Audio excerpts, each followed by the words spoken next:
All right, Jacob. So the other side of the door, it follows a storyline that's very reminiscent of Pet Sematary, I would say. They lose like a son, a child of some sort. There's this lore of an ancient temple, burial ground, whatever, that if you bury your kid in it or spread the ashes, you can hear them come on the other side of the door. I will just cut through the fat. Cut through it. On this one.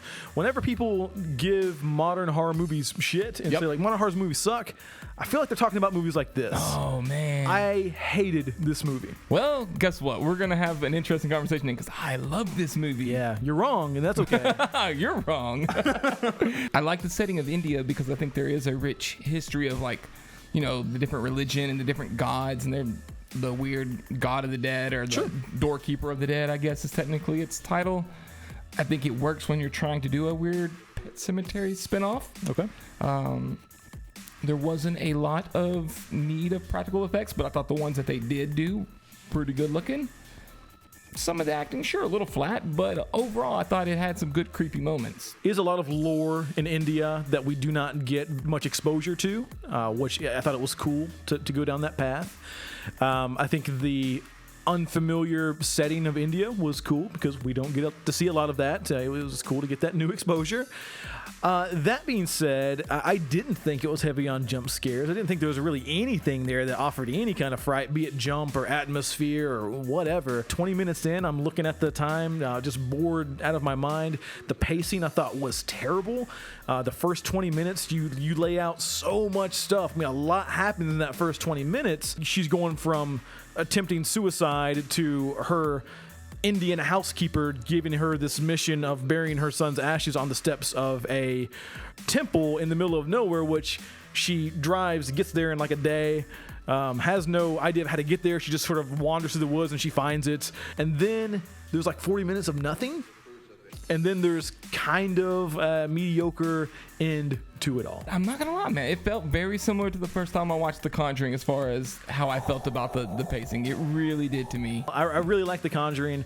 This one, I don't even think it's in the same ballpark. I mean, even the writing, not only is the acting sort of flat, but the writing is weird. Like, I'm not sure, I haven't done any research to see who wrote it, but it almost seems like it was written by someone whose English is their second language.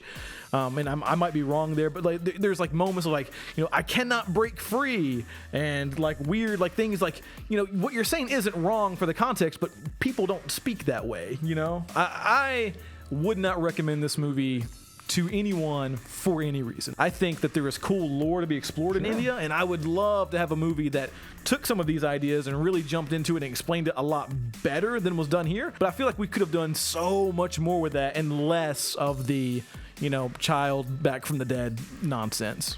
I will agree with basically most of that. I'll say that definitely there's going to be plenty of people that will enjoy it. I think proper expectations and with the proper fan, like depending on what they like, because you've always been a little not so much on the supernatural. I mean, like, you're okay with it, but it's not like your go-to choice, right? Yeah, that's true. And I'm a little more of the opposite. I like the supernatural a little more than I like the slasher, so I think that plays a little bit of a effect here.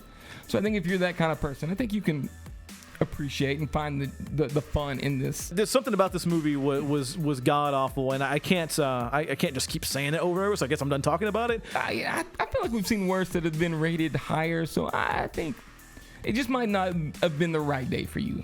It just might not have been the right day. I promise I will never watch it again. Well, so we'll never know. You. Go in, I guess, to kind of know your own personal expectations of movies, and I think there's a 50-50 that you're gonna like it. You might be with Luke. I don't know. Fuck it. Might be with Jacob. I don't know. Fuck it.